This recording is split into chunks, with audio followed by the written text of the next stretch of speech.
Balikan muna natin si Eden Suarez kaugnay ng pagkakaroon ng MILF ng sariling paggawaan ng armas. Eden? Yes, bali wala lang umano ang mga isinukong armas ng Moro Islamic Liberation Front o MILF sa ginanap na ceremonial decommissioning. Ito ang naging pahayag ni Magdalo Party List Representative Gary Alejano dahil may 10 pagawaan ng armas sa kanilang mga kampo ang MILF. Ayon kay Alejano, kumpara sa kanilang mga ginagawang armas, kaunti lang ang bilang ng mga isinukong baril ng MILF na kinabibilangan ng 50 at 60 mm mortar at ang sinasabing cruiser. Anya, ang nasabing mga pagawaan ng armas ay batay sa mga nakalap na report ng intelligence community ng gobyerno. Batay din anya sa ulat ng kanyang natanggap ay source o pinagkukunan ng pondo ng MILF ang nasabing mga pagawaan ng armas. Ibinibenta anya ang mga nagagawang baril sa mga politiko sa bahagi ng Mindanao.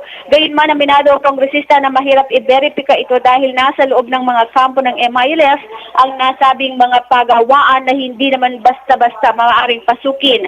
Dapat anya itong i-verify ng Government Peace Panel upang matigil ang paggawa ng armas ng MILF. Eden Suarez, Eagle News.